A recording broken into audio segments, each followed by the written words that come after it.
Bueno, muchísimas gracias a todos y a cada uno de ustedes por acercarse hoy.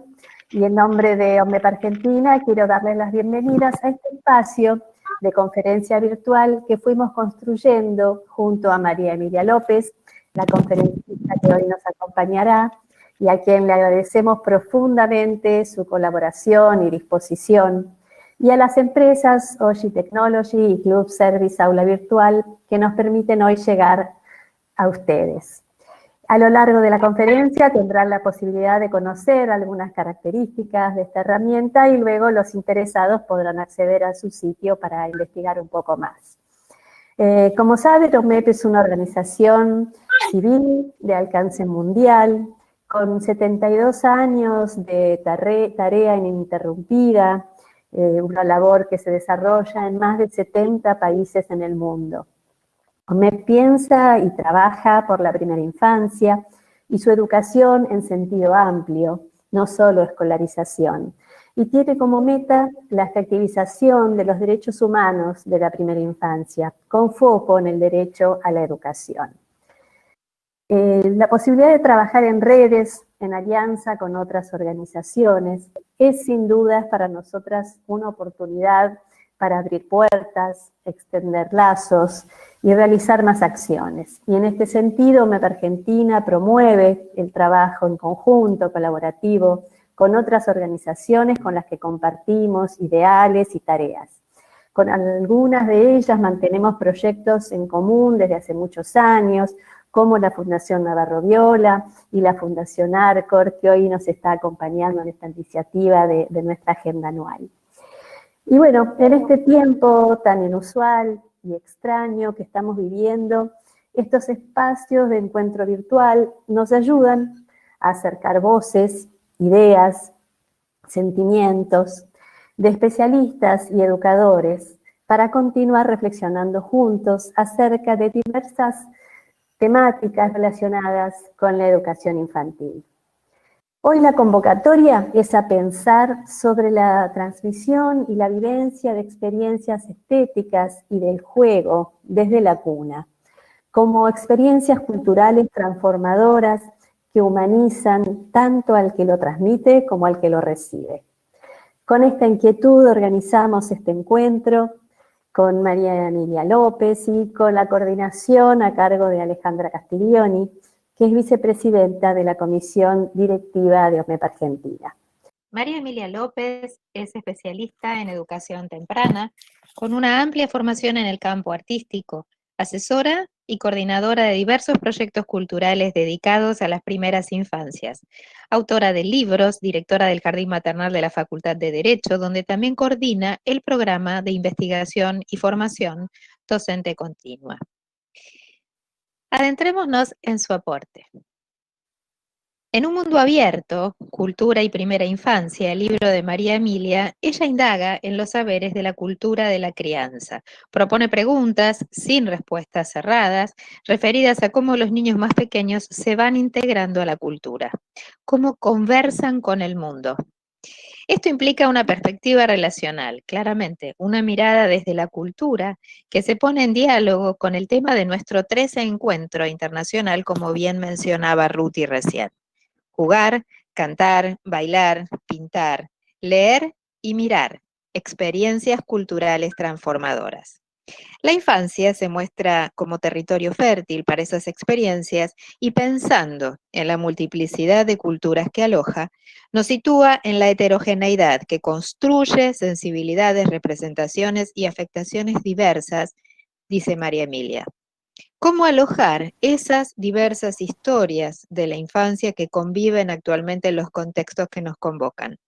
¿Cuántas formas de ser niño, madre, padre, maestro, artista interpelan nuestras prácticas de hoy? En cuanto a la intervención cultural, María Emilia considera la cultura como derecho y la piensa en términos de acceso al juego, al arte, a la lectura, a la palabra, a la narración como hechos comunitarios, además de la ampliación del universo de prácticas familiares que acompañan espontáneamente a los niños desde su llegada. Ellas se hacen visible en los vínculos y en las distintas modalidades de crianza, ¿verdad? Poniendo en juego valoraciones afectivas y de cuidado fundantes que conforman la subjetividad. Claramente, cuando hablamos de experiencias culturales transformadoras, traemos la experiencia de juego y la experiencia artística. Juego como derecho irrenunciable, fundante, y experiencia creativa, como repone María Emilia Guattari, cuando nos dice que confiere una función de sentido y de alteridad a una parte del mundo percibido y modifica tanto la subjetividad del artista como la del consumidor. Podríamos pensar en la experiencia lúdica y artística como espacios de creatividad y criticidad. Aquí la importancia de crear dispositivos culturales situados que nos acerquen a la experiencia, al reencuentro con la propia sensibilidad, con el permiso de jugar, pensar, sentir, hacer. Esta bella forma de pensar, el carácter abierto e interrogador del encuentro con el otro, es una promesa de enriquecimiento mutuo que vale la pena investigar, nos dice María Emilia. En este sentido, los invitamos a pensar junto a ella, no sin agradecer su predisposición, calidez y generosidad para brindar esta conferencia, que se llama Las potencias poéticas de la primera infancia. Y la presenta así. Te damos la palabra, María Emilia. Muy bien. A todos y a todas, ¿cómo están? Es un gusto compartir este espacio para pensar las potencias poéticas de la primera infancia. Cuando Ruti y el equipo de OMEP me hicieron esta propuesta, que fue básicamente tomar el título del congreso que ellas organizaron para este año, leer, cantar, bailar, jugar, experiencias culturales transformadoras, lo primero que pensé fue en rescatar lo que hay en la base de la infancia como potencia y como poética, como base de prácticamente toda la experiencia de conocimiento y toda la experiencia subjetiva. Y comienzo por un poema. Este poema es de Sharon Olds, una poeta norteamericana que a mí me gusta mucho, contemporánea, y lo elegí porque posa la mirada sobre un gesto aparentemente tan simple como el baño, y aún en esa simpleza, en esa rutina, podríamos decir, lo poetiza. Bañar al recién nacido puede ser el inicio de un pensamiento poético sobre la primera infancia.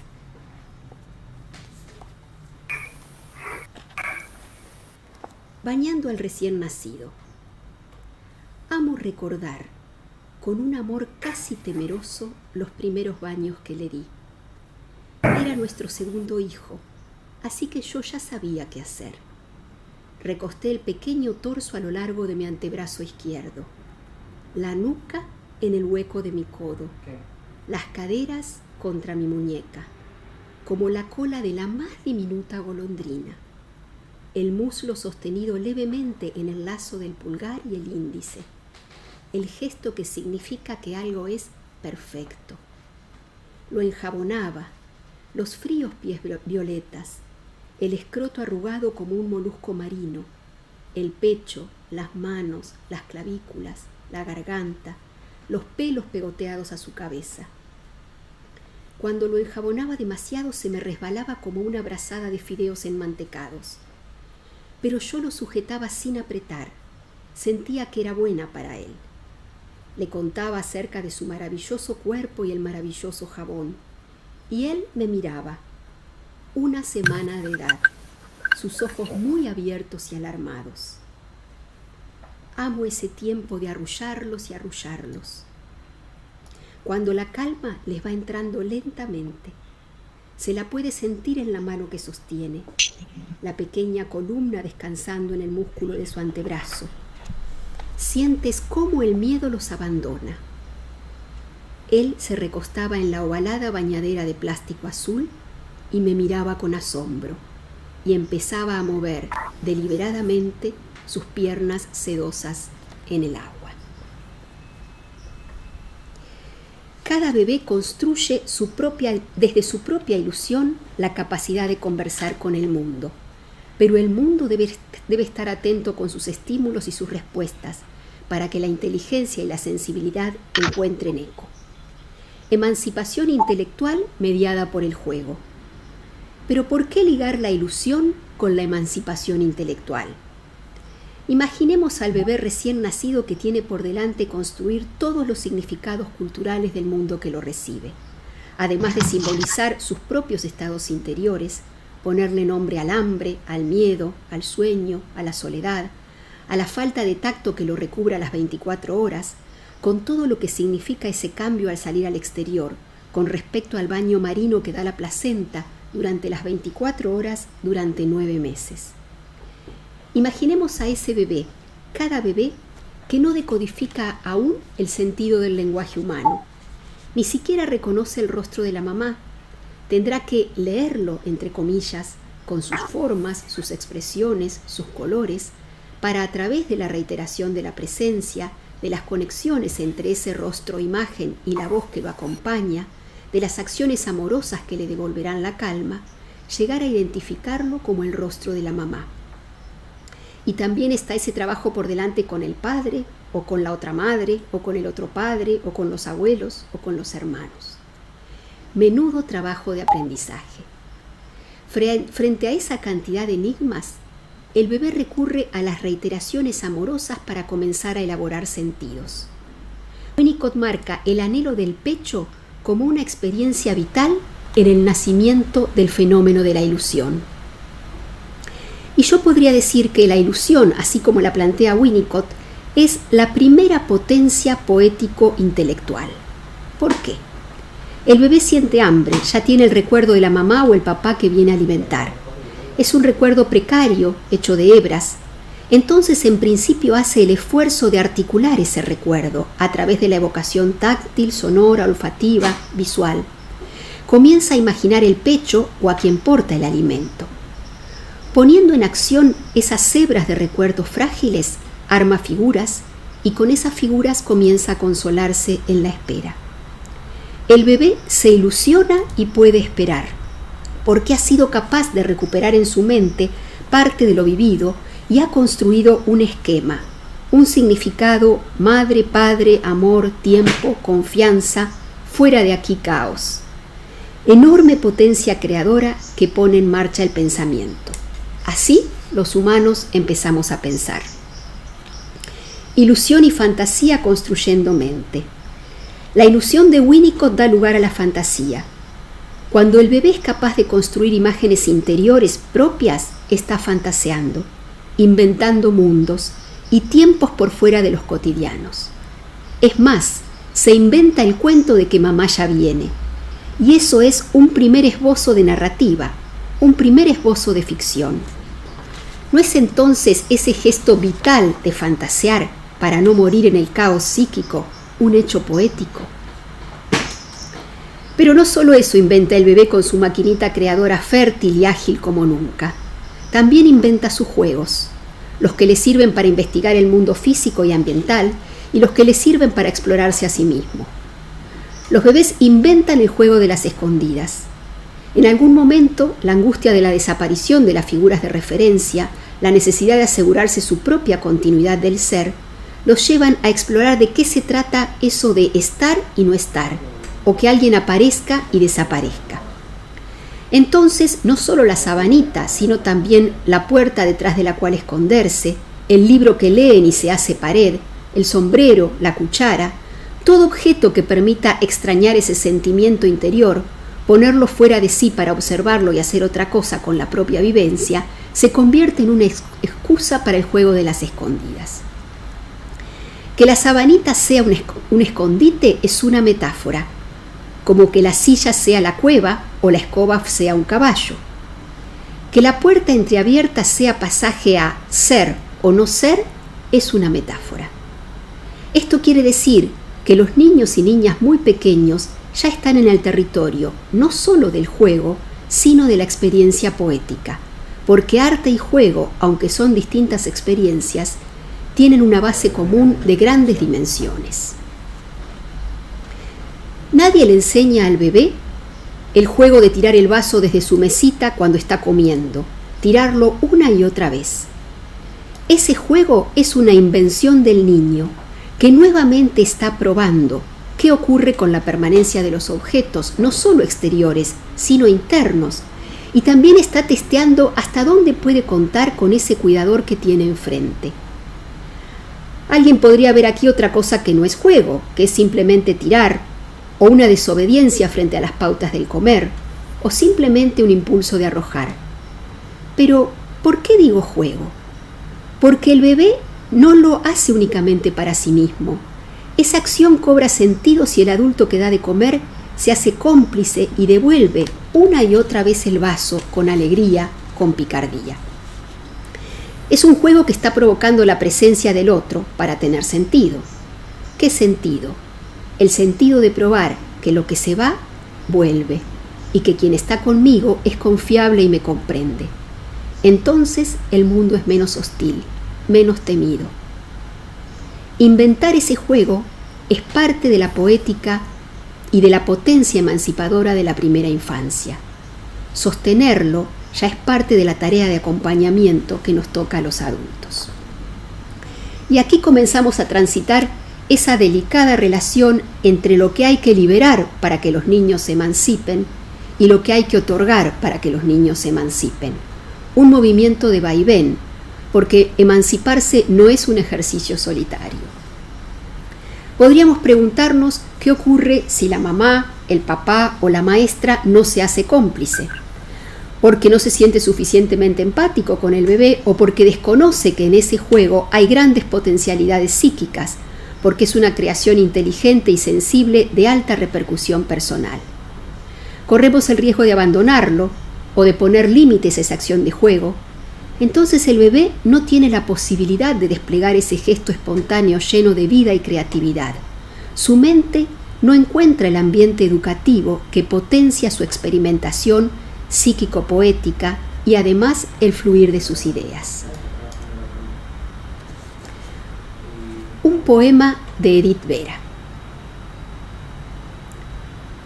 Todo jardín tiene caminos secretos por donde solo andan los niños, porque son ellos los que saben exactamente cuándo es posible escuchar la palabra margarita o el silencio del caracol. Del aire sacaron cintas y ataron los caballos a la frágil carroza de los sueños, para ir allí, hasta la orilla de la vida, a las arenas del llanto, dormido polvo. Hablé hace un momento de las primeras narraciones que elabora el bebé y quisiera detenerme unos instantes en la importancia del lenguaje. El lenguaje y la voz humana, el lenguaje y la literatura, forma, ritmo, metáfora, melodía, abanico sonoro, memoria colectiva, narrativas, estados de excepción del lenguaje, estructuras del como sí, alimentos para hacer crecer el bagaje pequeño en principio de la experiencia propia. Y para imaginar, fantasear, ficcionalizar el mundo, hacen falta muchas imágenes, ideas, materiales, experiencias importadas de los otros humanos y de la cultura. Desde este punto de vista, podemos decir que los relatos, las canciones, los libros y los poemas son un lugar de experiencia vital para los niños pequeños. Un lenguaje que juega es tan importante como un lenguaje que ordena la sintaxis y el vocabulario. Tal vez porque su lenguaje primordial, el de los niños pequeños, es de algún modo un dialecto que oscila entre lo que se va aprendiendo del lenguaje de los otros y las propias resonancias a imágenes interiores, puede darse esa relación tan íntima y particular que observamos entre infancia y poesía. El poeta Arturo Carrera dice algo tan original y físico como esto: entiendo la poesía como un dialecto, la fuerza de una pequeña lengua que se injertó en mi lengua y cambió el ritmo de mi escritura. Y yo me pregunto, ¿será acaso el poema una lengua de auxilio para los niños pequeños que intentan capturar el mundo un poco a tientas, un poco a su modo, sin renunciar nunca a la exploración o a la invención, pero a sabiendas de que hay pactos necesarios con la lengua y el sentido de los otros humanos? también me pregunto si todos los niños y niñas reciben poemas. ¿Cuántos libros de poemas tenemos en las bibliotecas de cada jardín de infantes, de cada jardín maternal? ¿Leemos poemas? ¿Recitamos poemas de memoria? ¿Qué esperamos de la poesía para niños? ¿Confiamos en el poema o el poema es parte de lo inútil? Estoy cambiando diapositivas. ¿Ustedes las ven? ¿Ven otros poemas ahora? No. Le voy a pedir auxilio a Alan porque estoy pasando unas diapositivas que creo que no las estamos viendo. Creo que no vemos las diapositivas, Alan. Sí, no me pasa. No pasa. Bueno, voy a leer estos 3 poemas, que a lo mejor más adelante los podemos ver en la imagen, ¿sí? 3 poemas de María José Ferrada, una poeta chilena, de su libro Escondido. Dentro de los nidos hay partituras para que canten los pájaros. Dentro de las cerezas vive el guardián del rojo. Dentro del mar hay un cielo con estrellas que brotan de la arena y burbujas, pequeños planetas con corazón de aire. 3 preguntas poemas de Pablo Neruda. ¿Por qué el sombrero de la noche vuela con tantos agujeros? ¿A quién le sonríe el arroz con infinitos dientes blancos? ¿De qué se ríe la sandía cuando la están asesinando? Belén, la maestra del grupo de chicos de 3 años del jardín que dirijo, preguntó un día: ¿cómo se llamaba el agua que sale de los ojos? Y Luigi respondió: lástimas. A los 3 años se puede tener un profundo sentido poético. Es posible también elaborar metáforas, llegar a la síntesis. Ese es un lenguaje emancipado, un lenguaje que ha roto las cadenas de la obediencia a los significados cuajados. ¿Cómo recuperar las texturas de las palabras, sus matices y habilitar la sensibilidad para otra experiencia lingüística? Las palabras son pequeñas palancas, dice Juarros. Hace falta descubrir cómo usarlas para jugar, para desilvanar la fantasía, romper la gramática del sentido literal. Yo decía, a los 3 años se puede tener un profundo sentido poético. Es posible también elaborar metáforas, llegar a la síntesis. Ese es un lenguaje emancipado, un lenguaje que ha roto las cadenas de la obediencia a los significados cuajados. ¿Cómo recuperar las texturas de las palabras, sus matices y habilitar la sensibilidad para otra experiencia lingüística? Las palabras son pequeñas palancas, dice Juarros. Hace falta descubrir cómo usarlas para jugar, para desilvanar la fantasía, romper la gramática del sentido literal.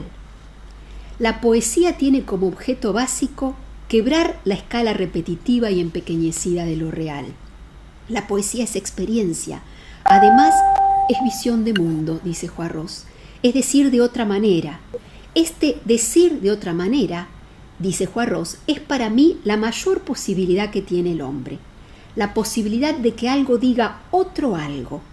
Esa otredad que radica en las cosas, pero que está en la entraña, es la médula de la poesía. Y yo agrego, de eso se trata la experiencia artística, de atravesar un tratamiento específico del mundo para descubrir su envés, lo otro, lo que habita en sus entrañas. Pero también señalaba antes que sin la mediación de los adultos que los rodean, los niños no llegan a experimentar todo esto a lo que hoy estamos dando por sentado que es imprescindible. ¿Y hasta qué punto es imprescindible? Voy a compartir una escena muy contemporánea. Luego de atravesar una serie de contenidos ligados a la relación entre el cuidado amoroso, el desarrollo psíquico, el lenguaje y la literatura, Irma Pérez, una socióloga que era estudiante de un curso que se llamaba Mi Primera Biblioteca, donde estuve dando unas clases sobre el lenguaje y la necesidad de narrarles la vida a los niños pequeños, cuenta en un foro que hace unos meses estuvo trabajando en una comunidad guatemalteca desplazada, donde había muchas mamás y papás con niños y niñas pequeñas. Fueron desplazados por militares y salieron en medio de la noche de su aldea, caminando y cargando sus pocas pertenencias para ubicarse en una especie de campamento en una zona cercana a la frontera con México. Durante el tiempo que Irma estuvo allí, algunas de las mujeres le contaron que ya no tenían leche para amamantar, o que sus pequeños despertaban llorando sin parar, que no querían comer o que estaban dejando de hacer cosas que ya habían aprendido. Había mucha angustia y tristeza en todos los adultos, y los bebés se hacían eco de ello. Pero las mamás pensaban que eso no era posible, porque si son tan pequeños no se dan cuenta de nada. Irma sabía que había relación entre esas conductas y la situación de desamparo. Por eso intentó ayudarles a encontrar formas de darles seguridad, aún con la angustia que sentían. Les propuso formar un grupo. Se reunían bajo un árbol y en unos troncos se sentaban a compartir preocupaciones y sentimientos. Llevó unos muñecos de trapo, algunos cuentos también. Les pidió que utilizando los muñecos les contaran a sus bebés historias de sus familias, de su pueblo, de cómo los esperaban. La consigna era que ellas continuarían estas actividades cuando Irma no estuviera y a su regreso le contarían cómo les había ido. Y la respuesta fue que leer, cantar, narrar les ayudó incluso para retomar sus momentos de amamantamiento, ya que debido al estrés provocado, la leche se había ido. Y ahora podían reconocer la tristeza, el enojo y la angustia, pero también la felicidad que les provocaban sus palabras y sus canciones a sus hijos pequeños.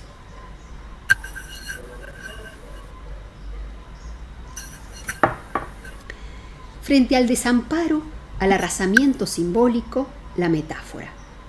Los relatos, la memoria, la poesía, la música, la voz humana armando comunidad, aún en la intemperie social.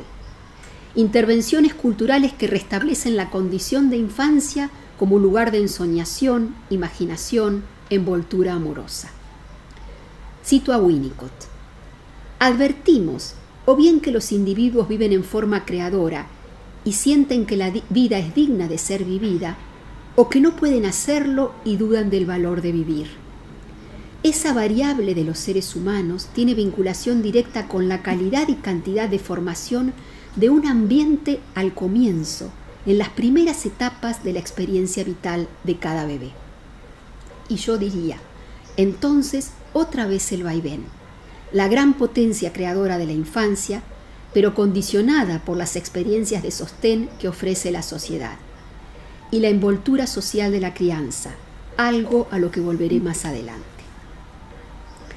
Así como ser bañado por el lenguaje del juego, de los cuentos, de las canciones, es imprescindible, los juegos corporales también están en la base de la experiencia emancipatoria.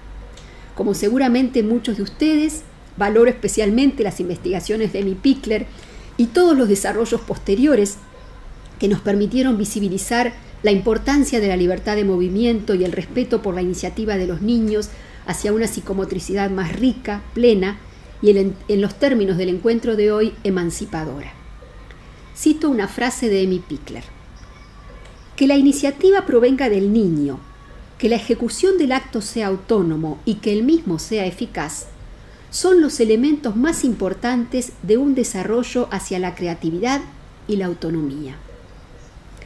Pickler cuestiona el concepto de enseñanza cuando hablamos de los movimientos en la primera infancia. Yo también, y allí estamos destacando otra gran potencia infantil primaria. Y veremos si puedo demostrar que esa potencia también es poética. Perdón, voy a tomar un traguito de té. Bernard Couturier llama expresividad motriz a esa forma propia, personal, que construye cada niño para desplegarse y componer su universo espacio subjetivo. Pascal Guignard dice que el movimiento del nacimiento, en el instante natal, transforma un feto vivo y flotante que nada dentro de un envoltorio lleno de líquido en un niño vivo, bruscamente desecado en el viento exterior, bruscamente enfriado, sin lengua humana aún, que lanza al aire una proliferación de soplos absolutamente nuevos, separado para siempre del cuerpo de la madre, aislado, cuerpo reciente emocionado de un cuerpo anterior, abandonado por él, tirado a la tierra, que muere si no recibe ningún socorro. La madre fuera de sí, eso es cada niño, dice Cugnard. El niño es el ausente de la madre. Y allí, en ese agujero, en ese fuera de sí del cuerpo de la madre, surge para Cugnard el origen de la danza. Bailar sería entonces una necesidad vital de movimiento libre para llenar a través del espacio poéticamente ocupado, con los gestos nuevos, el fuera de sí que nos dejó el nacimiento. No sé si Emmy Pickler habrá pensado en un sentido poético del movimiento cuando investigó y elaboró sus teorías, pero sin dudas abre con esa perspectiva emancipadora la posibilidad de que aprender a moverse, gatear, caminar, saltar, correr, sean potencias simbólicas y metafóricas, es decir, prácticas poéticas en algún punto. No casualmente los niños y niñas que crecen en libertad del movimiento parecen bailar cuando se desplazan y encuentran en la danza, en la expresión corporal, modos de hablar, narrar, fantasear, crear. Y otra vez el vaivén. Aún observamos muchos jardines maternales y de infantes en los que las prácticas de movimiento están acotadas. Veo hace pocos días un video de buenas prácticas, entre comillas, en el que los bebés están sobre pelotas gigantes y las maestras las balancean, y los bebés se prenden a la pelota y no tienen ninguna posibilidad de equilibrarse por sí mismos, menos de moverse. Y me pregunto, ¿dónde quedará la expresividad motriz? ¿Dónde la exploración autónoma de lo dado para que aparezca lo propio, lo insólito, lo singular? ¿Dónde el juego con el equilibrio? Luego vienen unos ejercicios de imitación frente a un espejo, tocarse acertadamente la nariz, la boca, imitando a los bebés. Estrategias didácticas para bebés que ya nos mostraron de cuántas acciones emancipatorias son capaces a partir de sus propias exploraciones. Estas preguntas me llevan a detenerme en el espacio escolar, en las prácticas cotidianas que llevamos a cabo con los niños y niñas de 45 días a 5 años o con otros más pequeños aún según el contexto. Y entonces cobran sentido para mí otras preguntas previas. Por ejemplo, ¿qué lugar le damos al juego? ¿Hasta dónde es fructífero que el juego esté amalgamado con la enseñanza? ¿Qué es para cada uno de nosotros la experiencia artística? ¿Y qué vivencias artísticas, poéticas es necesario experimentar para hacernos eco de la gracia creadora y emancipadora propia de los niños pequeños? ¿Cómo confiar en el valor del juego como espacio creador y de libertad? ¿Cómo sacarle al arte algunos estigmas tales como el arte te gusta o no te gusta, o el arte es inútil, y reconocerlo como una experiencia humana vital?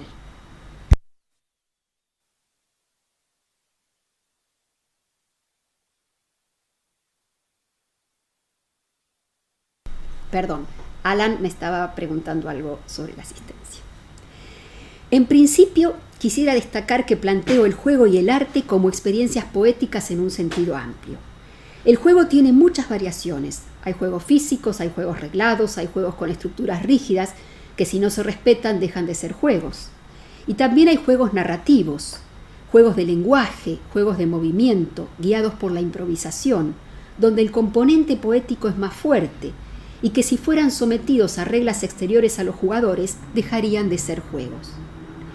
José Antonio Marina, un filósofo español, en su libro Teoría de la Inteligencia Creadora, dice que el proyecto creador no es más que un proyecto común lanzado fuera de su zona de desarrollo próximo. Bajo su influjo, la inteligencia se distiende ya de lo estadísticamente previsible. Desde mi punto de vista, esto es vital. El proyecto creador está por fuera de la zona de desarrollo próximo. Me parece un hallazgo así como lo expresa. Al principio, el proyecto de juego o el proyecto artístico es casi un presentimiento, tiene cierta indigencia en términos de Marina. La tarea creadora tiene comienzos humildes, es una serie de estímulos desordenados, pequeños, sin un fin predeterminado, que encontrará rumbo solo atravesando el caos, y para ello estarán activos todos los quehaceres de la inteligencia.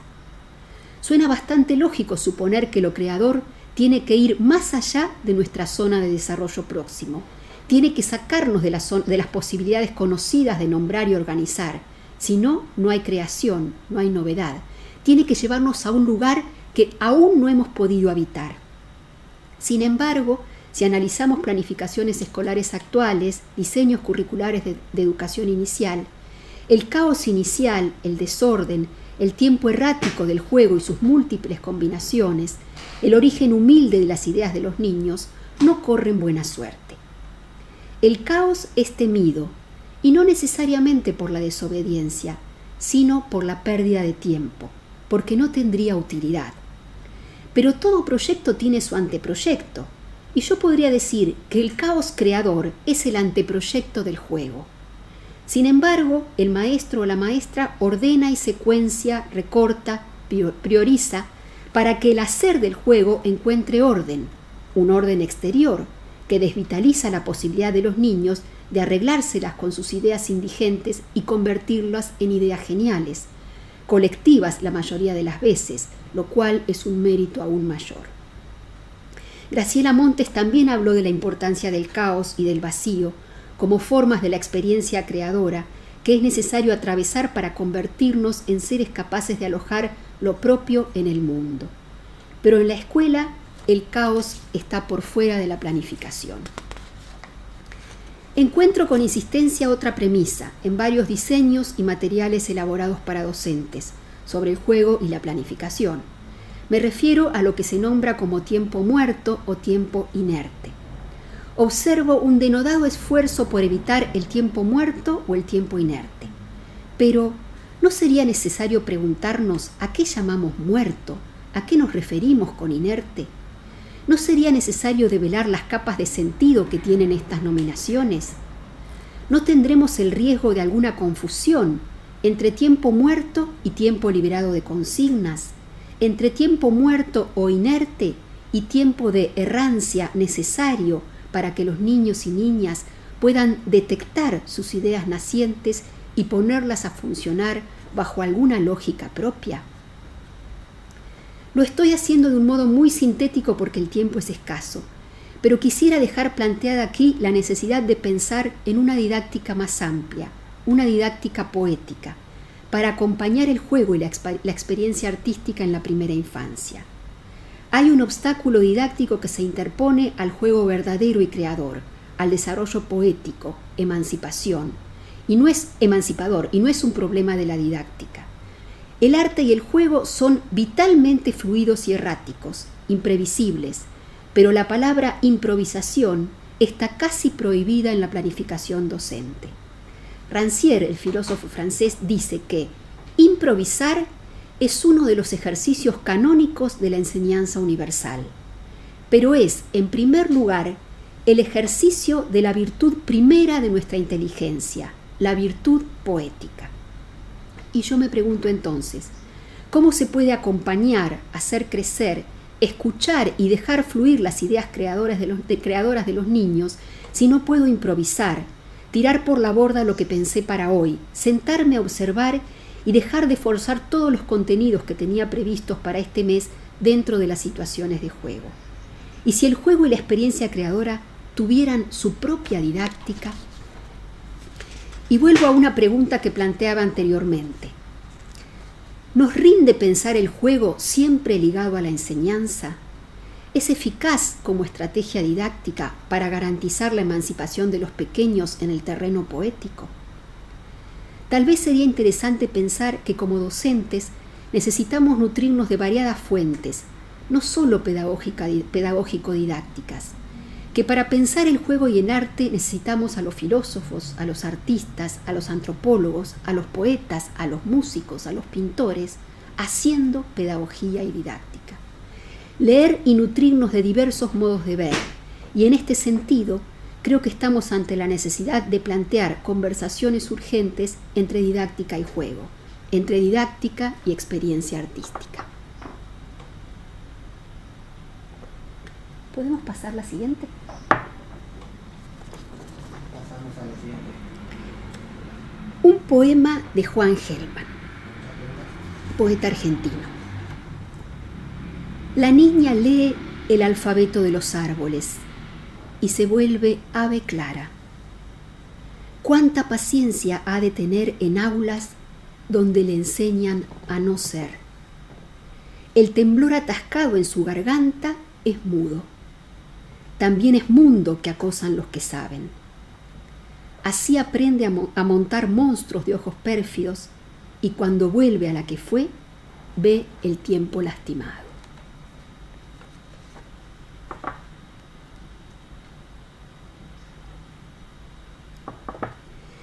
Agustina es una joven maestra que comenzó a trabajar con nosotros 3 o 4 días antes de iniciar la cuarentena.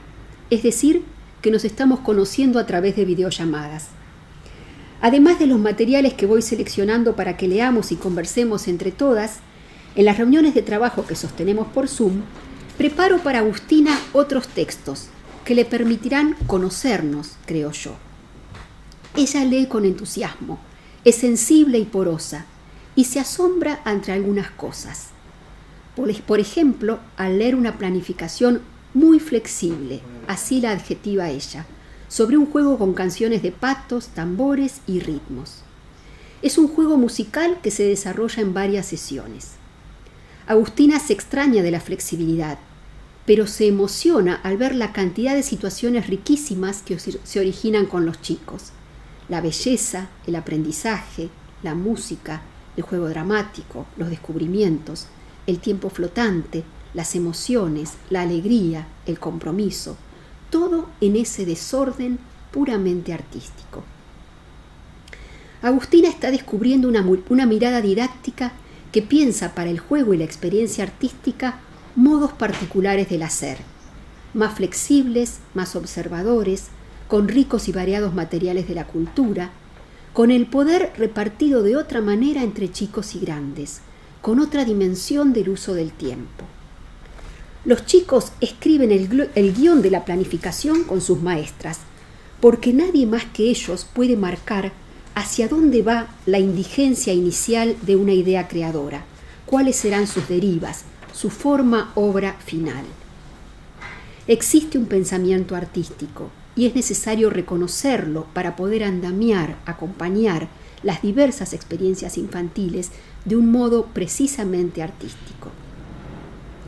Las canciones infantiles son juguetes musicopoéticos y en su carácter de juguetes hay que cantar por jugar, por emoción, por exploración, por compartir. No convertir a la canción en un mero recurso para enseñar a obedecer o callarse o incorporar hábitos de higiene u otras moralejas de estos tiempos. Escapar de ese cantar que es mentira didáctica, como dice Pepa Vivanco. Seleccionar un repertorio cuya brújula sea la poesía y su riqueza artística por sobre todas las cosas. Está en nuestras manos revisar qué paisajes ofrecemos o, como diría Schaffer, acompañarlos a escuchar el sonido del pestaneo de sus propias pestañas como una obra musical. Esa es una didáctica artística. Cito a Gastón Bachelard. Un exceso de infancia es un germen de poema. Nos burlaríamos de un padre que por amor a su hijo fuese a descolgar la luna. Pero el poeta no retrocede ante ese gesto cósmico. Sabe en su ardiente memoria que se trata de un gesto de infancia. El niño sabe bien que la luna, ese pájaro rubio, tiene su nido en alguna parte del bosque. Así, las imágenes de la infancia, las que un niño ha podido crear, las que un poeta nos dice que un niño ha creado, son para nosotros manifestaciones de la infancia permanente. Hablan de la continuidad de las ensoñaciones de la gran infancia y de las ensoñaciones del poeta. Hasta allí la cita. Tal vez nuestro ser docente se completa un poquito más cuando logramos ese estado de infancia permanente, Tal vez ese estado poético propio es el que nos permitirá encontrar y ejercer la libertad, sin el temor de no dar lo necesario, sin el temor de no garantizar la enseñanza, porque será más claro que la experiencia artística, la experiencia lúdica, son potencias de otro orden, imprescindibles en su originalidad y a la vez fuentes inagotables de inteligencia. Un poema de Mary Oliver, de su libro El pájaro rojo.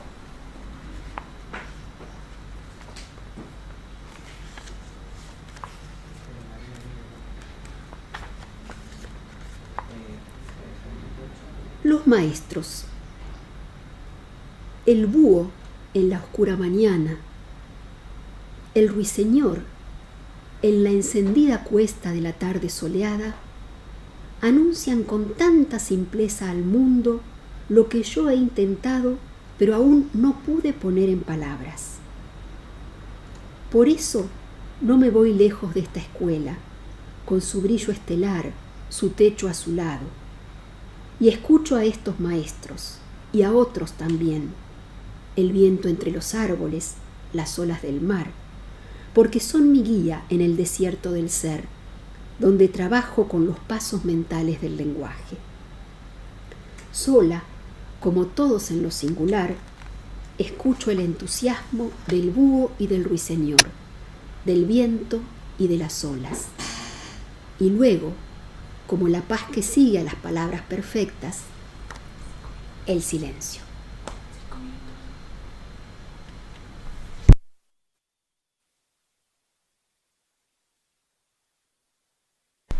Me dicen que en 5 minutos deberíamos ir terminando. Voy a acelerar.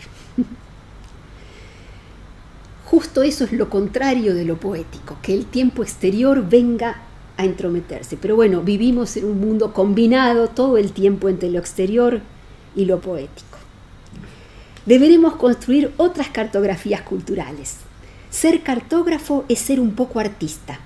El cartógrafo no va tras lo trazado, sino que investiga, observa, dibuja y hace sus mapas propios, que tienen bordes y fronteras fluctuantes, que se redibujan permanentemente. Un maestro o una maestra cartógrafa tendrá que estar muy atento a la improvisación, porque sin ella no podrá garantizar la escucha necesaria. Deberá reconfigurar bajo otros modos de percepción y de significación. Educar en clave emancipadora es una práctica artística y cartográfica, en el sentido más profundo de ambos términos. Implica otra organización de lo sensible. Y vuelvo a Rancière, quien señala que la emancipación intelectual tiene que ver con el espíritu activo, con la igualdad de las inteligencias. Ese ser activo que habla de lo que hace y transforma todas sus obras en modo de significar la humanidad. Ese ser activo es un artista. Artista como creador de ideas, de sentidos, de obras. Niño artista como creador de su propio juego, como habitante de la experiencia poética y cultural compartida. Última cita de Winnicott que me parece que es fundamental y que la pienso muchísimas veces cuando quiero pensar en perspectiva didáctica. Para mí, dice Winnicott, vivir creativamente significa no ser muerto o aniquilado todo el tiempo por la sumisión o la reacción a lo que nos llega del mundo. Significa ver todas las cosas de un modo nuevo todo el tiempo. Esta cuestión, no ser muerto o aniquilado todo el tiempo por la sumisión o la reacción a lo que nos llega de afuera del mundo, creo que es una idea buenísima e interesantísima para revisar nuestras prácticas pedagógico-didácticas. Pero vivimos en un mundo sin centro, en el cual la experiencia cultural transformadora no es democrática. Están los que son cobijados culturalmente por los jardines, por los centros comunitarios, las bibliotecas y diversas formas de instituciones. Y están los que no tienen con quién pensar o quién los cobije afectiva y culturalmente. Nunca había tenido la oportunidad de leerle un libro a mi bebé. Pensé que eso solo se presenta en familias que tienen la oportunidad de comprar libros a sus hijos. Me dijo un día una mamá colombiana que iba por primera vez a una biblioteca pública a leer con su bebé invitada por la bibliotecaria que había salido casa por casa a invitar a los vecinos con sus hijos chiquitos. Todos nosotros tenemos una responsabilidad política sobre el cuidado de la capacidad poética de las infancias y de los adultos que los acompañan.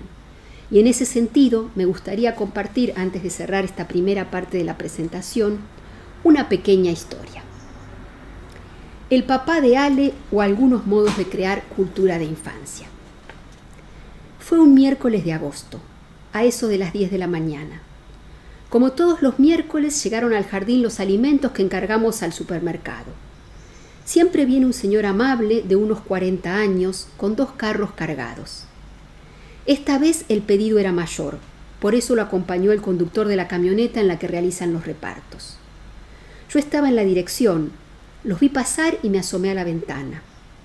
Un grupo de bebés estaba jugando con su maestra en el patio cubierto, camino obligado hacia la cocina. Por eso el señor que venía por primera vez, de ahora en más el papá de Ale, se cruzó con ellos en su camino. Lo habitual es que luego de bajar los alimentos en la cocina, el señor del supermercado se acerca a la dirección para cobrarnos la compra. De repente me di cuenta de que estaba tardando demasiado y nuevamente me asomé a la ventana.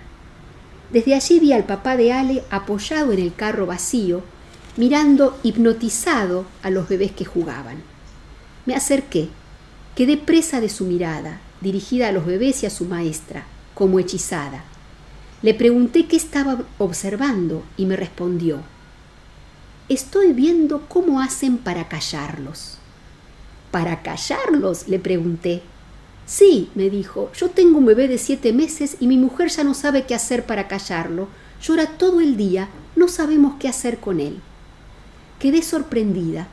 No sabría cómo transmitir la intensidad con la que aquel hombre de ojos tan claros, piel tan rasgada y curtida por la vida, miraba los gestos, juegos, intercambios amorosos y agitados entre los bebés y su maestra. Leí o intuí en ese callarlo algo distinto al hartazgo. No se dedica ese tiempo y esa ternura de los ojos para generar una pregunta que pueda solucionar el problema con alguien que nos tiene hartos o cansados.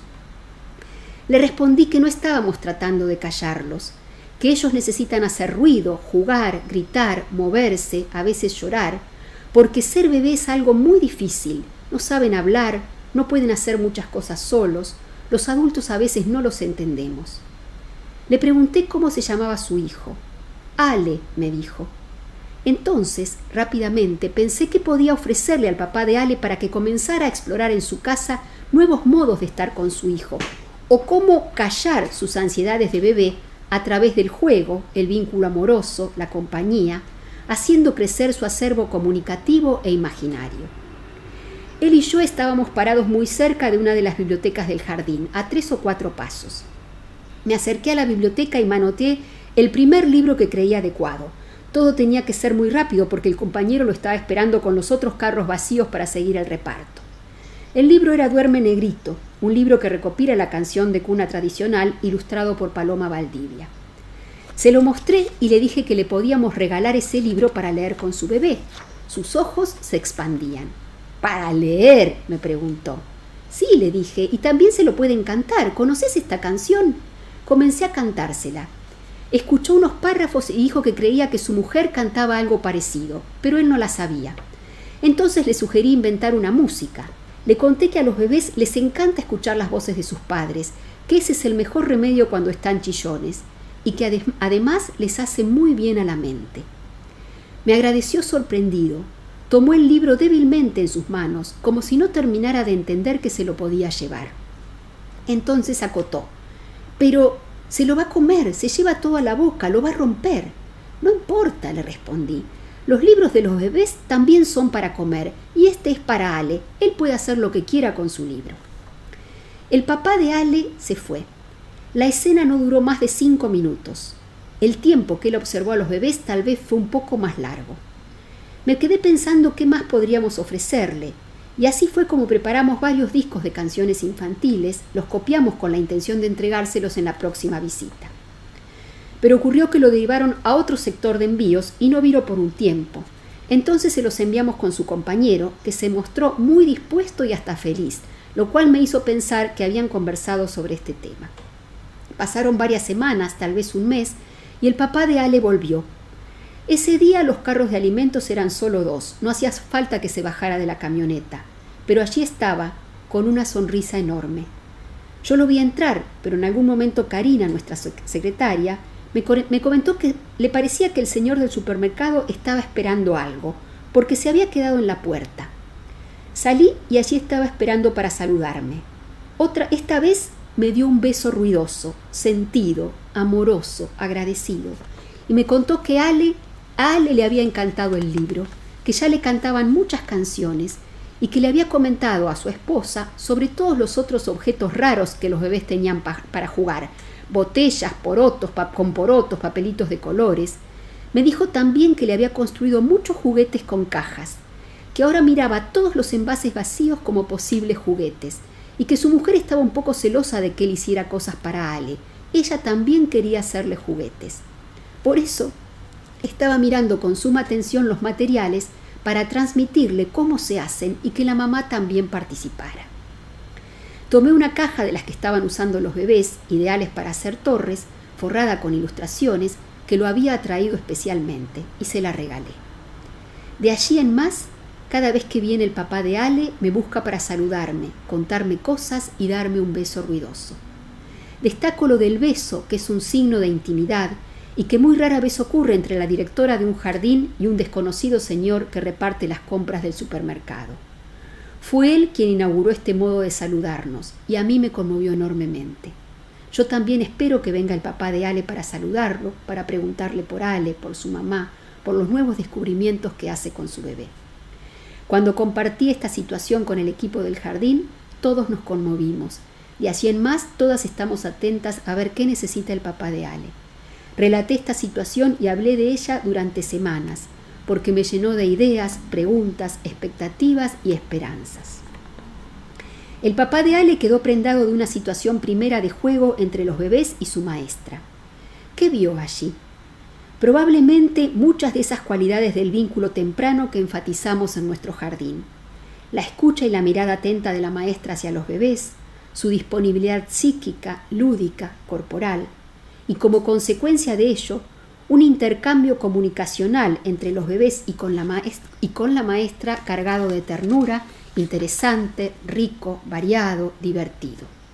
Vio juguetes insólitos para las representaciones consumistas predominantes sobre la primera infancia, cajas de cartón, materiales reciclados, maracas de semillas, libros. Vio juegos espontáneos, improvisados, que seguían el guión que proponían los bebés. Escondidas, sacudidas de objetos, trepadas sobre el cuerpo de la maestra, gateos y cosquillas, lectura, canciones. Vio bebés con mucha iniciativa, concentrados en jugar, que no lloraban ni demandaban demasiado, curiosos, activos.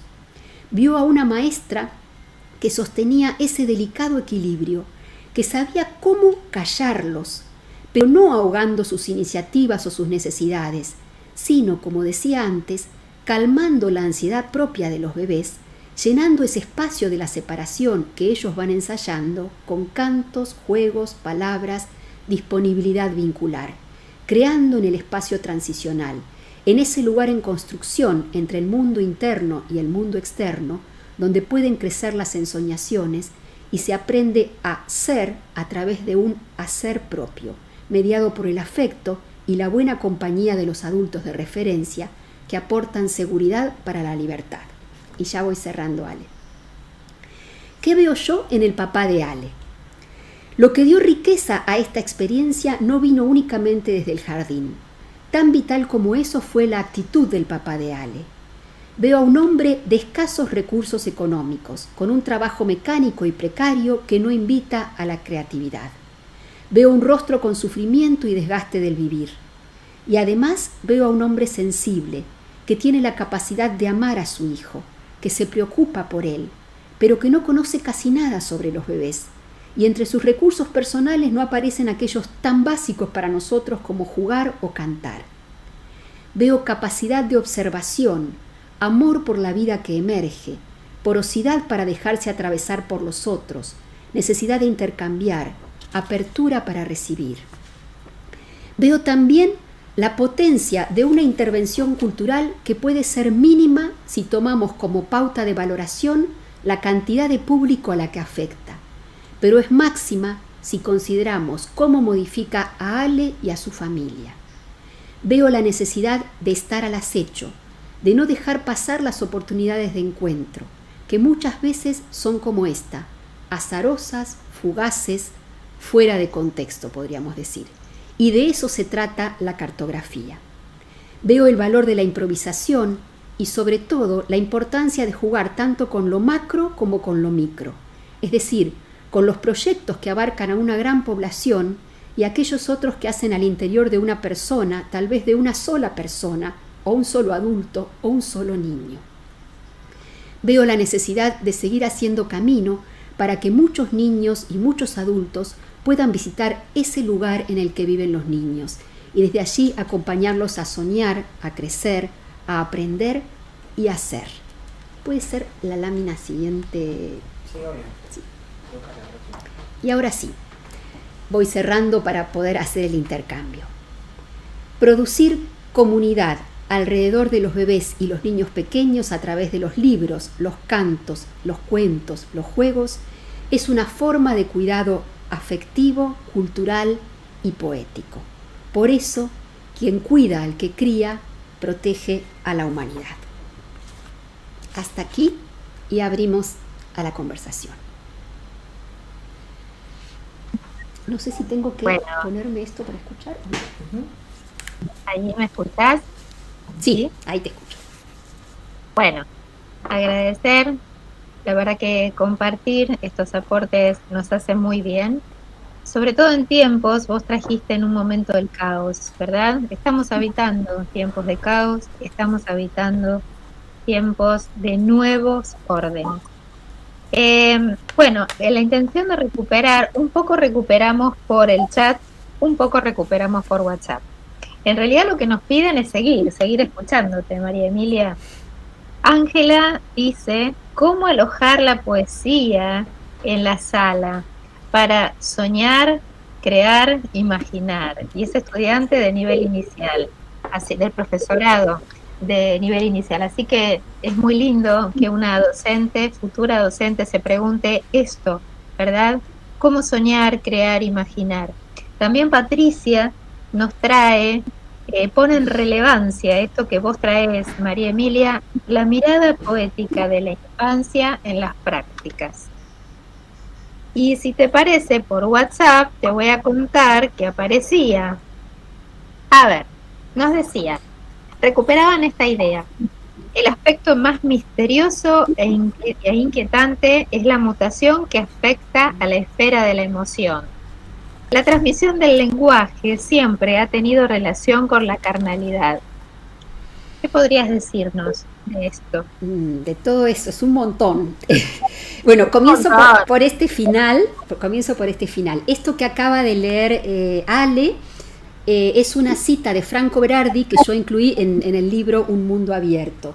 Franco Berardi es un filósofo italiano muy interesante, se los recomiendo mucho, que comenzó a pensar con fuerza qué estaba ocurriendo sobre todo en los jóvenes en Estados Unidos en ese momento en que empezó a aparecer cada vez con más intensidad jóvenes con armas en las escuelas, jóvenes matando a mansalva a sus compañeros. Vieron que hubo una época muy nutrida de ese tipo de experiencias. Ahí Franco Berardi se pone a investigar de qué se trata esa cuestión y él llega a una conclusión muy interesante, que él dice que no es imitación de la violencia, ¿no? A veces pensamos que mirar la tele, ver películas violentas hace que los niños o los jóvenes reproduzcan esa violencia.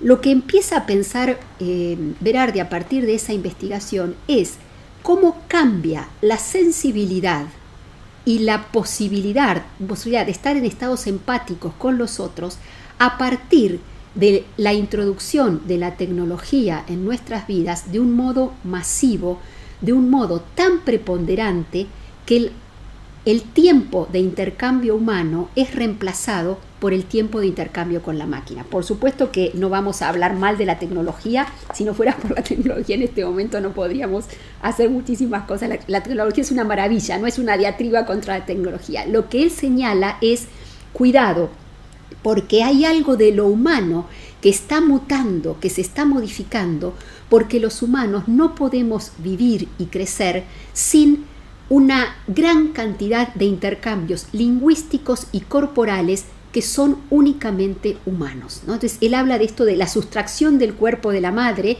en el momento en que las madres están cada vez más sometidas a ritmos de trabajo, no necesariamente hay quien haga un trabajo amoroso alternativo, y a cambio de eso los niños, los jóvenes están con los aparatos, o sea, el celular, el iPad, todos los aparatos que nosotros conocemos. Yo he seguido bastante trabajando en esa línea, y sí realmente creo que la incidencia, el cambio relacional y vincular de los niños y los jóvenes, cuando la tecnología está muy fuerte entre nosotros, cuando la práctica cotidiana de intercambio ya no es con el humano, sino con el aparato, produce mutaciones muy importantes. Y creo que es verdad que cuando pensamos en la violencia de los niños, o sea, cuando los niños están muy agresivos en el jardín, cuando están muy agresivos en la escuela, algo que yo miraría con mucho interés es qué pasa en las relaciones cotidianas entre los niños, con sus familias y con nosotros también en la escuela, ¿no? Y aquí vuelvo a nosotros. Es muy probable que en el ámbito familiar una mamá, un papá que llega súper cansado de trabajar todo el día y que tiene que organizar un montón de cosas, le ofrezca incluso al bebé, no solo a los niños más grandes, a los bebés, el teléfono, porque ahí hay videos, porque bueno, los niños de 3 y 4 años ya manejan YouTube perfectamente y buscan todo lo que quieren. Es como una forma de que alguien me acompañe en este tiempo de la crianza en que yo tengo que cocinar, lavar y planchar. Pero ese tiempo, ¿sí?, que es un tiempo riquísimo y necesario, que tal vez es el único que hay antes de cenar e irse a dormir, no tiene humanidad, no tiene feedback entre la mamá, el papá, el bebé, sus hermanitos, ¿no? Entonces pensaría dos cosas. Por un lado, trabajar lo máximo que podamos con las familias para ayudarles a comprender la importancia que tiene el intercambio lingüístico y el intercambio corporal, los juegos de lenguaje, las canciones, los cuentos, todo ese universo que se puede construir de relación intersubjetiva. Solo podemos aprender sobre la intersubjetividad si estamos en el ejercicio, en el entrenamiento intersubjetivo, aprender a leer la mente del otro, aprender a leer la intencionalidad del otro y volverme empático con los estados de los otros. Para eso hay que hacer ejercicios humanos de intersubjetividad, y nuestros niños tienen cada vez menos posibilidades. Pero no solo pasa esto en el ámbito familiar, esto pasa muchísimo también en la escuela. Y cuando pongo tanto énfasis en que repensemos la didáctica del juego, repensemos la didáctica de las experiencias artísticas o poéticas, es porque creo que esas experiencias, jugar, hacer arte, son experiencias donde si uno está liberado, si uno está con sus amigos y tiene tiempo y espacio para hacer emerger lo propio en el caos, tiene que relacionarse con el otro, tiene que ensayar la intersubjetividad, tiene que ensayar la construcción de significados. El tiempo no lo domina el afuera, lo domino yo. Todas esas situaciones imaginarias ligadas al vínculo amoroso entre los niños y los maestros son vitales para equilibrar en parte esto que ocurre con la invasión de la tecnología en las vidas infantiles de los niños pequeños, ¿no?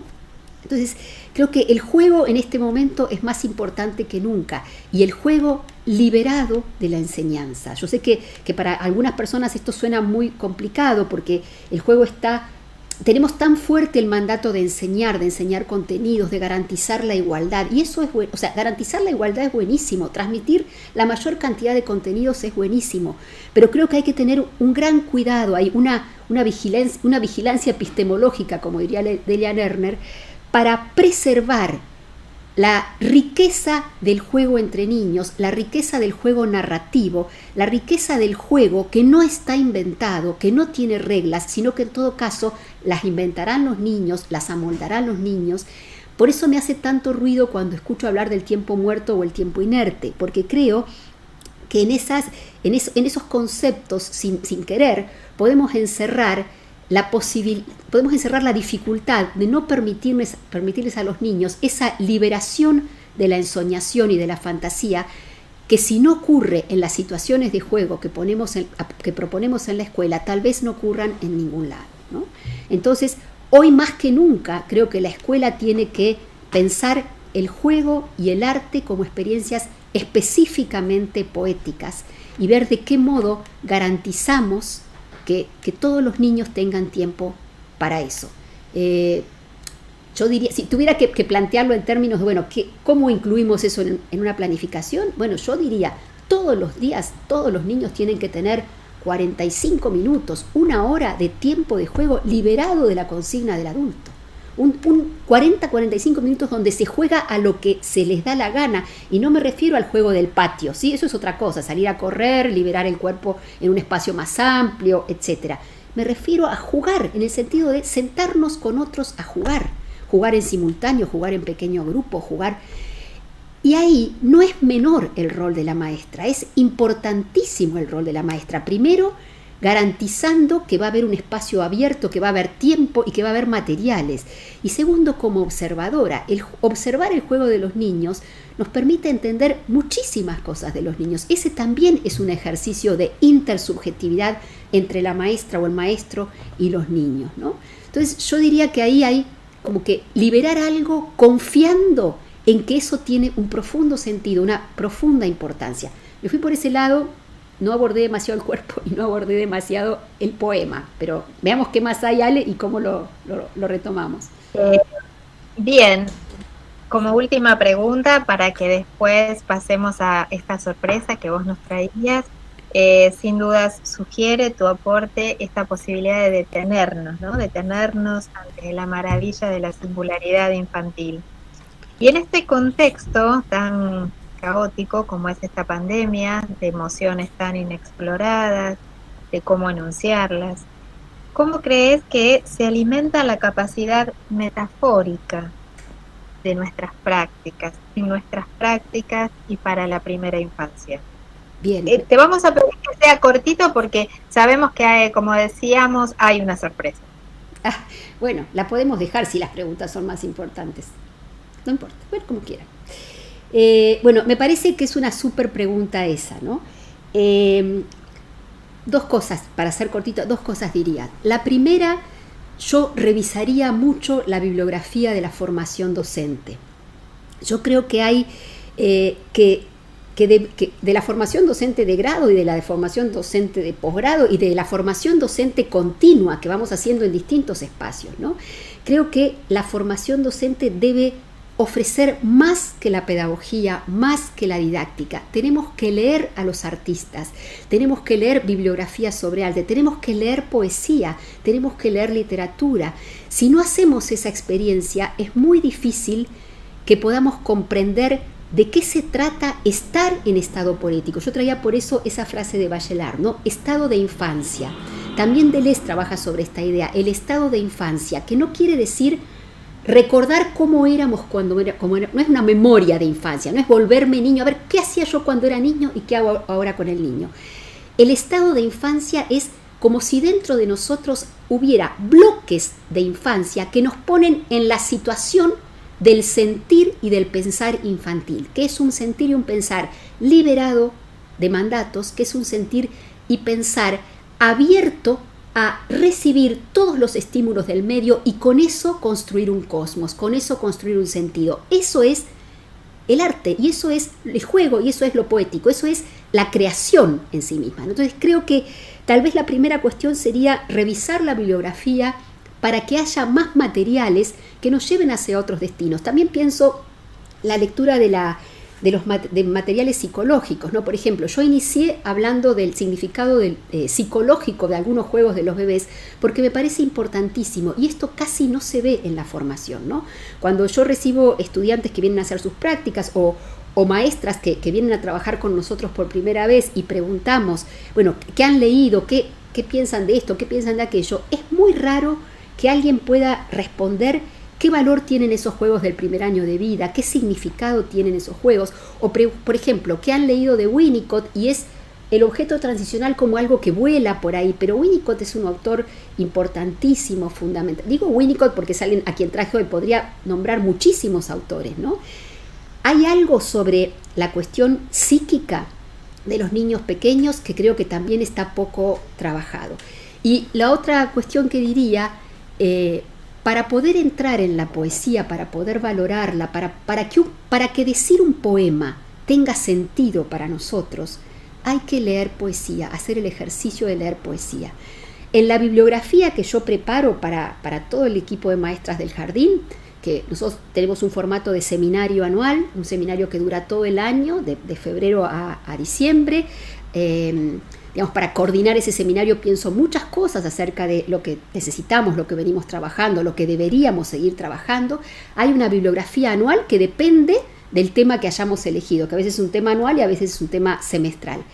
Pero además de eso, siempre hay poesía. Leemos poesía, leemos literatura, leemos filosofía, muchísima filosofía.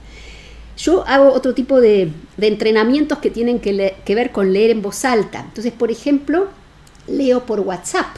En este momento estamos trabajando las reuniones de turno virtualmente, porque obviamente no nos podemos ver. Entonces empezamos a trabajar en las reuniones de turno tarde algunas cuestiones sobre el arte, la estética, las estéticas, distinguir distintos modos estéticos. Entonces acompaño el trabajo teórico que vamos haciendo con textos, discusiones, reuniones a través de Zoom, escrituras y demás, con la lectura en voz alta de una novela. Estoy leyendo Cometierra de Dolores Reyes, leo un capítulo por día o cada 2 días para el grupo de maestras que está en esa reunión. Cometierra es una novela que les recomiendo mucho, que tiene una estética muy particular. Y empecé yo leyendo un capítulo por noche. Y ahora Belén se compró el libro y ahora interactuamos Belén y yo, un día Belén. Y Caro también se compró el libro y ahora lee Belén y leo yo y lee Caro. Y lo mismo hacemos con la poesía. Y alguien podría decir, ¿qué manera de perder el tiempo? No, para nosotros eso no es perder el tiempo, para nosotros eso es esencial. Entonces, el programa de formación docente que yo trato de poner en funcionamiento tiene tanto lectura de materiales teóricos, filósofos, etcétera, como una indagación pedagógico-didáctica, como una indagación sobre la construcción subjetiva de los niños, como una experiencia artística y poética para todos los que trabajamos en el jardín. De otra manera, probablemente sería muy complicado que llegáramos a transmitir a los niños estas posibilidades y también sería complicado que pudiéramos confiar en una planificación sumamente pensada, pero a la vez sumamente flexible, ¿sí? En la que van y vienen distintos contenidos y distintas acciones. No sé si por ahí... María, sabemos que en OMEP Argentina nuestra intención, entre muchas otras, es recuperar la voz, ¿verdad? La voz de todos los que interactúan en esta comunidad omepiana, de los que se suman, y sobre todo, recuperar siempre, legitimar la voz del niño.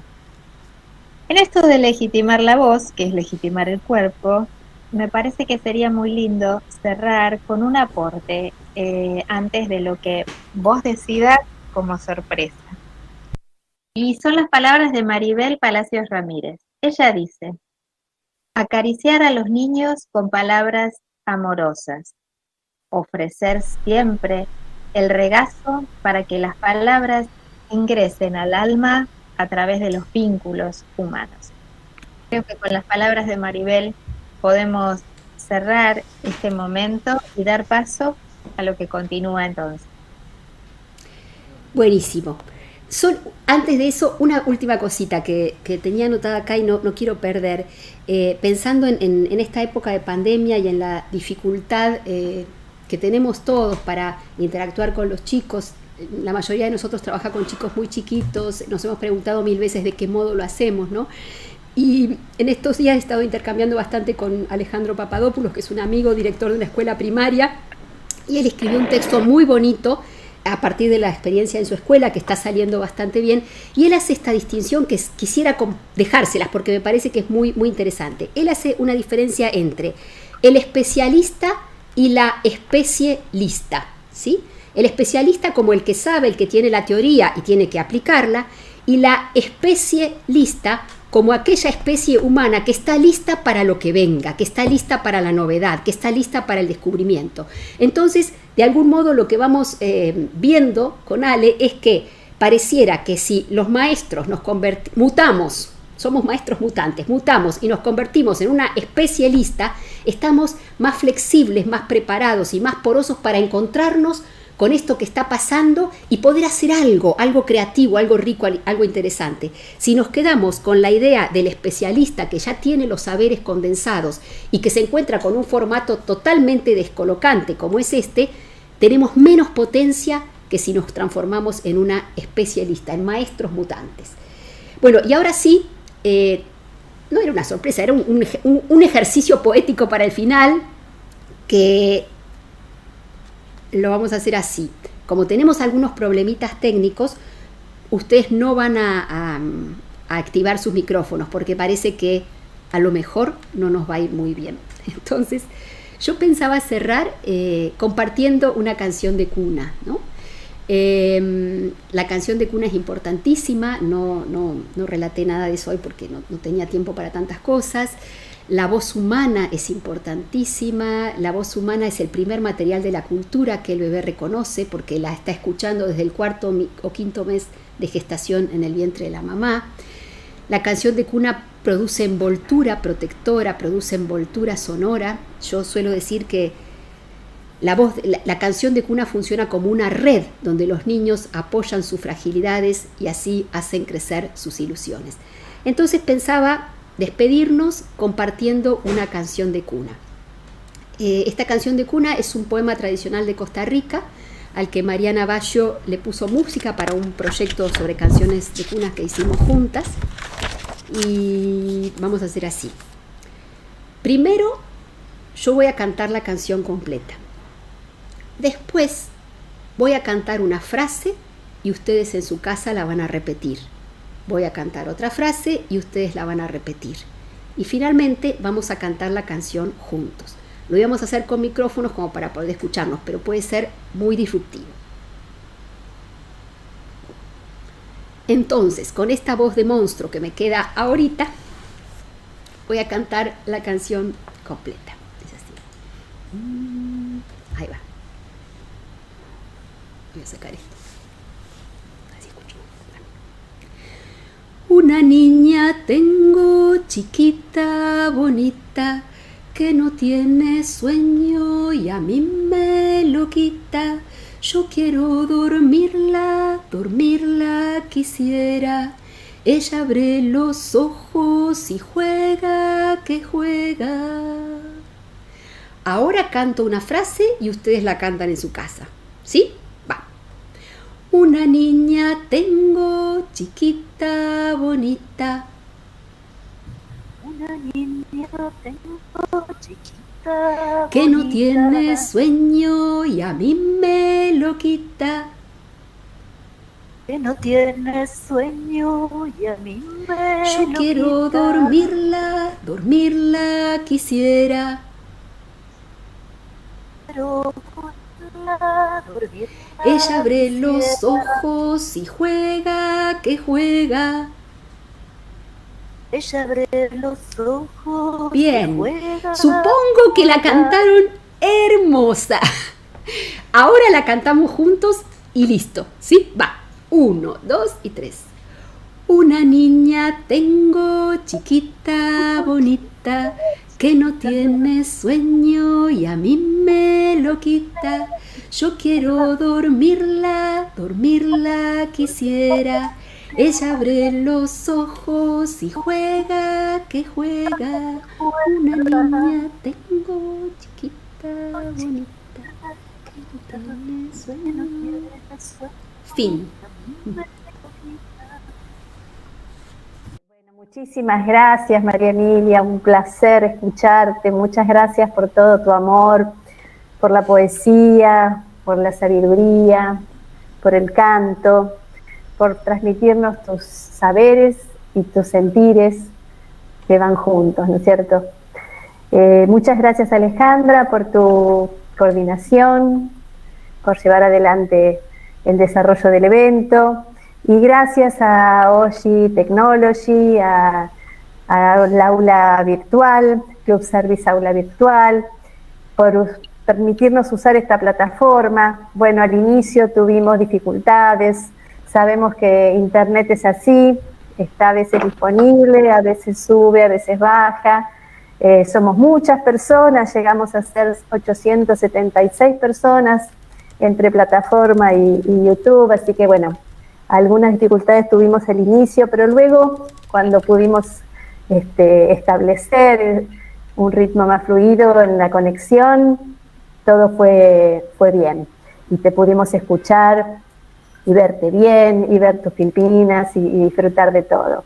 Así que fue un trabajo en grupo de parte de todos, porque también los participantes tuvieron que salir y volver a entrar. Bueno, Alan nos acompañó en esto, así que bueno, quizá somos esta especialista, ¿no? En poder afrontar lo que nos pasa y resolverlo. Ojalá sea así.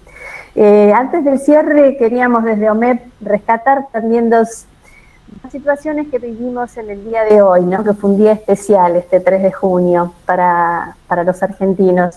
Un día en el que recordamos que hace 250 años nacía Manuel Belgrano, una figura muy especial para nuestro país y una figura que entre sus ideas revolucionarias hablaba de la educación pública. Bueno, muchísimas gracias a todos y a todas que están ahí. Estoy leyendo el chat ahora, es muy difícil leer el chat mientras uno va hablando y articulando. Muchísimas gracias. El chat se graba, o sea, yo voy a tener el chat conmigo después y eso es muy rico porque me permite ver qué está pensando cada uno, qué preguntas surgieron, qué cosas fueron más o menos claras, qué contradicciones encuentran ustedes a lo mejor entre lo que yo estoy planteando y lo que cada uno piensa. Todo eso para mí es material de pensamiento muy rico y muy valioso. Les agradezco muchísimo que todas sus interacciones por ahí. Algunas personas las conozco y me alegro muchísimo de verlas, gracias. A otras no, pero también me alegro muchísimo de que estén ahí. Y hay bastantes cuestiones acerca de la articulación entre la poesía y la didáctica o algo por el estilo. Creo que eso es buenísimo, que empecemos a pensar, o sea, que yo diría, pensar en clave pedagógico-didáctica también implica incorporar otras claves. No alcanza solo con la pedagogía y la didáctica para pensar las intervenciones que hacemos con los niños, que son humanas, integrales, completas y complejas, ¿no? Y en ese punto dejaría picando esa idea de pensar algo más específico para el arte y el juego. Y por ahí vi a Claudia Molinari, a quien me alegra mucho de ver también, y que tenemos ahí una conversación pendiente sobre didáctica juego, didáctica arte, y diría, no es que el juego no tiene una didáctica, no es que el arte no tiene una didáctica, pero son didácticas muy específicas que hay que investigar para no matar precisamente lo que el arte y el juego tienen como potencia básica. Es un humilde cierre. María Emilia, sin duda estos saberes, estos sentipensares, como decía Ruti, merecen otro nuevo encuentro, otra mateada mediante, otro café mediante, o té, como estabas tomando vos. Recuperaría lo que nos quería decir Ruti, que lamentablemente no se pudo escuchar. Hoy, 3 de junio, estamos habitando dos situaciones muy valiosas para nuestra historia. Una, el aniversario del nacimiento de Manuel Belgrano. Cuando le decían padre de la patria, decía, no, yo soy hijo de la patria, así que hoy en nuestras redes, OMEP Argentina acompaña este sentir de la patria conmemorando la figura de Belgrano. Y también seguramente habremos escuchado este ruidazo que hoy a toda la comunidad lo compromete en la lucha por los derechos de todas las mujeres. Precisamente ustedes saben que hoy es el 5º aniversario de la primera marcha de Ni Una Menos, así que también OMEP Argentina adhiere a esta militancia por los derechos, que son los derechos de todos. Muy bien, de este modo lamentamos no haber podido escuchar yo por lo menos el cierre de Ruti tan cálido, y nuevamente agradecer a Oji, a Fundación Arcor por acompañarnos en la agenda, a todas las personas que estuvieron allí haciendo que este encuentro tuviera sentido, y especialmente a María Emilia por su preciosa y amorosa presentación. Buenas tardes. Al contrario, gracias a ustedes.